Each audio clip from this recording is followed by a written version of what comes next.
దయాకర్ గారు మీరు చెప్పండి, ఏమిటి పులి పులి తిరుగుతోంది, జాగ్రత్త. గుడ్ మార్నింగ్ కొమ్మినేని గారు, ఇద్దరు పెద్దలకు కూడా. ఇక అదేదో మనకు ప్రొవోకేటింగ్ స్టేట్మెంట్ లెక్క ఉన్న నా దృష్టిలో అస్తిత్వం నిరూపించుకోవడానికి జరిగిన సభగా నేను చూస్తా. అంటే కేసీఆర్ మళ్ళీ ఉన్నాడు అని చెప్పుకోవడానికి, నేనున్నా ఎడుగు ఓలే అని చెప్పుకోవడానికి ఉపయోగపడే మీటింగ్ గా చూస్తా. అది కూడా ఖమ్మం, నల్గొండ, మహబూబ్ నగర్ ప్రాంతాల్లో పూర్తిగా తన పార్టీ వాషౌట్ అయింది. అసలు అక్కడ దాదాపు 50,000, 60,000, 70,000 పైచిలకు మెజారిటీలు వచ్చిన ప్రాంతం కాబట్టి ఆడ స్పష్టంగా కనపడుతున్నది. ఇటువైపు ఏమో కాళేశ్వరం, నేను తెలంగాణ కేసీఆర్ రాజకీయ చిత్రాన్ని చూస్తే ఇటు రైట్ సైడ్ ఏమో ఆయన పాలమూరు రంగారెడ్డి తీసుకున్నాడు, అటేమో కాళేశ్వరం తీసుకున్నాడు. కాళేశ్వరం కట్టిన కాడ అంతంత మాత్రంగా మిలిగిండు. అసలు పాలమూరు రంగారెడ్డిని పట్టించుకోలేదు, సౌత్ ని పట్టించుకోలేదు కాబట్టి అక్కడ వాషౌట్ అండ్ మధ్యన మొత్తం వాళ్ళ పని అంతా హైదరాబాద్లోనే ఉంది. హైదరాబాద్ లో వాళ్ళకి సీట్లు వచ్చినాయి, ఎన్ని వచ్చినా సరే. ఈ పరిస్థితిని గమనించినాకనే రేపటి ఎన్నికల్లో తను ఆ మాత్రం నిలబడాలంటే సౌత్ నుంచే తన యాత్రను మొదలు పెట్టాలి కాబట్టి అక్కడి నుంచి మొదలు పెట్టింది. తర్వాత ఇంట్లో పంచాయతీలు ఒకటి, బయట పంచాయతీలు ఒకటి కేసీఆర్ వస్తాడా ఇంకా అసెంబ్లీకి, వచ్చే అవకాశం ఉందా అనే దానికి వస్తా అని చెప్పే ప్రయత్నం ఏమున్నది. ఇంకో 5-6 రోజులకు కోడ్ ఎంటర్ అవుతుంది. వారు వచ్చినా రాకపోయినా ఆడ సభకు సంబంధించి ఏం చర్చనే ఉండదు. కాకపోతే ఆ ముగ్గురి మధ్యన జరుగుతున్న ఫైట్ లో తనే మళ్ళీ లీడర్ గా మిగిలింది. ఎవరిని చేయాలి, కేటీఆర్ గారిని చేయాలనా, లేకపోతే హరీష్ రావు గారిని చేయాలనా, కవిత గారిని చేయాలనా అనే మీమాంసలో ఇలా ఎవరిని పెట్టకుండా మళ్ళీ తానే వచ్చి ఈ సందర్భంలో కూడా తను ఇంకో నాయకుడిని ఎన్నుకోలేని స్థితిలో వచ్చి చేసిన ప్రసంగంగా నేను చూస్తా. దానికి కొంచెం మెరుపులు మురుములు మీలాంటి వాళ్ళు కొంచెం దాని మీద చర్చించే విధంగా మాట్లాడినట్టుగా కనబడుతుంది తప్పితే జనమే ఉన్నది సార్. ఈరోజు జనం ఎవరికైనా వస్తూనే ఉన్నారు. బీజేపీకి రాలేదా, లేకపోతే కాంగ్రెస్ కి రాలేదా, టీఆర్ఎస్ ఎవరికైనా వస్తూనే ఉన్నారు. ఎందుకంటే ఆయా పార్టీల కాలకేం తక్కువ లేదు కదా, 39 సీట్లు వచ్చినాయి కదా.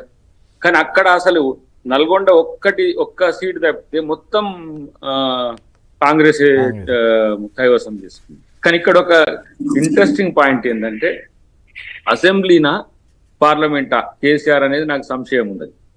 ఎందుకంటే మొన్న మధ్యలోనే ఒక రూమర్ లాంటిది మీరు చూడండి, 4 ఎమ్మెల్యేలు వచ్చి మా ముఖ్యమంత్రి గారిని అభివృద్ధి కొరకు అని కలుస్తారు.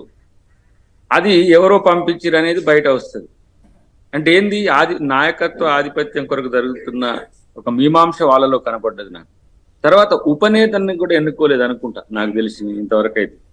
కనీసం ఇంకో నాయకుడిని కూడా ఎంచుకోలేని సింగిల్ గా వచ్చిన నేను సింహంలా వస్తుంది, పులిలా వస్తుంది అని చెప్తుంటే నవ్వొస్తా ఉంటది. ఒకరు కాదు కదా నాయకుడు అంటే, మల్టిపుల్ లీడర్షిప్ ఉంటది కదా ఒక పార్టీ ఉంటే. డెఫినెట్ గా రమ్మనండి, సరే ఓకే, వాళ్ళ నాయకత్వం నుంచి అంతర్గత విషయాల మీద మళ్ళీ చర్చ పెట్టుకోవచ్చు ఎప్పుడైనా కావాలంటే.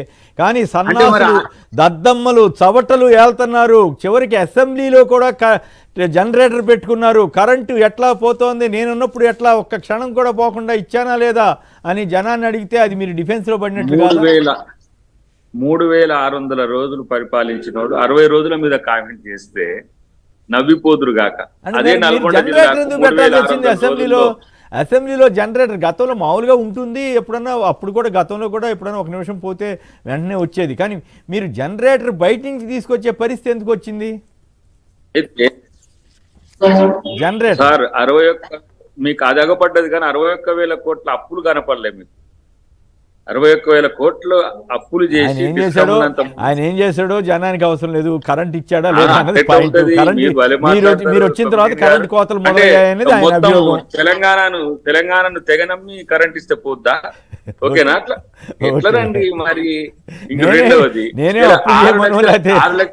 అయ్యే జనంలో ఉన్న ఫీలింగ్ చెబుతున్నాను. అది నేను మీకు ఆ స్వేచ్ఛ ఉంది, అడిగే హక్కు ఉంది. నేనేమంటున్నా అంటే 6,71,000 కోట్ల రూపాయల అప్పుల గురించి వైట్ పేపర్ రిలీజ్ చేస్తే వాళ్ళు ఇంకేదో పేపర్ రిలీజ్ చేసిరేంది, శ్వేతపత్రం అంటే శ్వేతపత్రం అని ఇచ్చింది. ఇలా తెలంగాణ ప్రజల స్వేదం ఎక్కడ పోయిందో మీకు కనబడుతున్న విజువల్స్ లో చూడండి.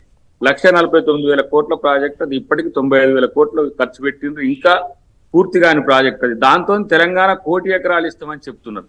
చూస్తే అగో పిల్లర్లు పోయిన పరిస్థితి ఉన్నది. అంటే ఇంకా దాన్ని ఇంకా సాగర్ రేపు కొంగ లేదా ఏంటి మేడిగడ్డ తోక్కట్ట మీరు చూసేది ఏంది బొందలగడ్డ అని ఇచ్చాడు కదా మిమ్మల్ని. అవును, మేడిగడ్డ బొందలగడ్డ సాగర్ కొంగ లేదా, లేకపోతే కడియం గేట్లు కొట్టుకుపోలేదా, లేకపోతే మూసీ గేట్లు కొట్టుకుపోలేదా, జరుగుతుంటాయి. వాటిని మనం సరి చేసుకోవాలి.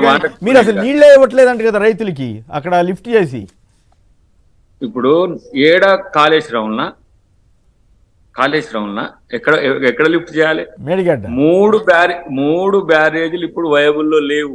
ఒకవేళ వాటిలో నీటితో నింపితే కింది ప్రాంతం నీకు ముప్పు ప్రాంతం లెక్క. ఇంతకు ముందు మనకు ధవళేశ్వరం కంటే ముందు ముప్పు ఎంత ఉంటుందో అట్లా ఉంటది ఇప్పుడు ఆడ నింపితే. లేకపోతే ఎప్పుడు కూల్ తగదో కూడా తెలియదు. 4 పిల్లర్లు అట్లా అంటే ఇంకో 10 పిల్లర్లకు మొత్తం కింద క్రస్ట్ లెవెల్లో మొత్తం కూడా నిపుణులు చెప్తున్నది ఏంటంటే ఇసుక మేట ఎక్కువ ఉందని.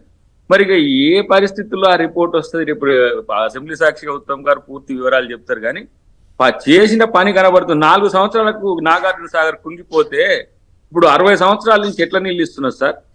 ఇలా శ్రీశైలం ఇప్పుడు దాదాపు 40 సంవత్సరాల నుంచి సర్వీస్ లో ఉన్నది. అది కట్టింది జాతికి కేంద్ర ప్రభుత్వం కట్టి జాతికి అంకితం చేస్తే అది కేంద్రానికి ఇచ్చినామని ప్రచారం చేస్తారు. ఏది ఈడ పోయి ఢిల్లీలో నీళ్ళు పెడతారా ఏంది? కృష్ణా నుంచి పోయి లేకపోతే నాగార్జున సాగర్ నుంచి పోయి ఢిల్లీకి నీళ్లు పోతాయా? ఎంత అవగాహన రాహిత్యమా లేకపోతే అబద్ధాలను ప్రచారం చేయడం పక్కన పెడితే మీరు అన్న పులి కాంచి రావాలి నేను. ఎందుకంటే మీకు అది చాలా ఇంట్రెస్టింగ్ టాపిక్ కాబట్టి. పులిలా వచ్చినా సింహంలా వచ్చినా ప్రజల కోసం పనిచేయండి. ఇప్పుడు రాజకీయాల కోసం మీ బహిరంగ సభలకు పోయినట్టే మిమ్మల్ని ఎమ్మెల్యేగా ఎన్నుకొని పక్ష నేతగా ఎంచుకున్నారు. విపక్ష నేత అంటే మిగతా విపక్షాలన్నిటికీ ఆయనే నాయకుడు. అలాంటప్పుడు మీరు సభకు రావడానికి సమయం ఉండదు. ఆ సార్కి అమావాస్య వచ్చింది, పున్నమైంది ఇట్లా చెప్పుకుంటుంటారు. బహిరంగ సభలకు మాత్రం పోయి రాజకీయ ఉపన్యాసాలు చేస్తారు. వాళ్ళు కేవలం రాజకీయాల కొంచెం కేసీఆర్ గారు ఇబ్బంది పడుతున్నట్టున్నాడు కదా సభకు రావడానికి. ఏమి రేవంత్ రెడ్డి గారి సమస్యనా? అంతే కదా, న్యాచురల్లీ ఎప్పటికైనా ఉంటారు కదా ముఖ్యమంత్రి. ఇప్పుడు మీరు 10 సంవత్సరాలు ఉన్నారు. మీరు వారి ముఖాన్ని అసెంబ్లీలో చూడకుండా ఉండడానికి సస్పెన్షన్ చేసిండ్రు, రకరకాలుగా చేసిండ్రు.